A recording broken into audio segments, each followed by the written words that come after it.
Alors, plus de courses sprint, c'est bien, mais si on dépasse, c'est mieux, selon Ferrari. Un vendredi plus intense sur des circuits adaptés. Donc c'est Laurent Mekies, hein, du coup, vu que Binotto n'est pas présent en Turquie. Silverstone et Monza se sont très bien passés avec ce nouveau format de course, je pense que cela nous a tous mis dans un programme un peu plus intense le vendredi, et j'espère que cela a été bien reçu par les fans, sur la piste ou derrière la télé. Donc c'est bien d'avoir un vendredi plus excitant. Dans l'ensemble, cela donne un week-end très intense, et c'est probablement, espérons-le, ce que les fans veulent voir. Ouais, effectivement, le vendredi, c'est un meilleur vendredi, clairement. Les qualifs le soir, c'est pas mal. Enfin, les qualifs. Pour déterminer la grille de la course sprint, on va dire.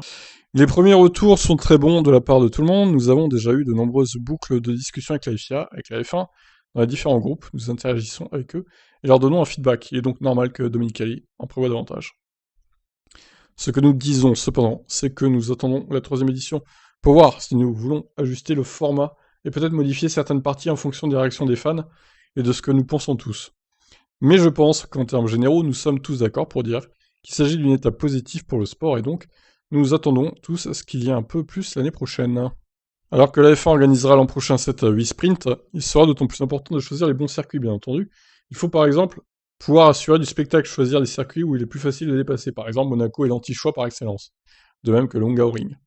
Ouais, je suis d'accord, à Monaco, c'est même pas la peine, quoi. Ça servira à rien. Je pense que la principale chose à laquelle nous faisons attention est de le faire sur une piste où vous avez des possibilités de dépassement de descente. Sinon, ça va probablement un peu à l'encontre du but recherché, mais encore une fois, nous verrons au Brésil.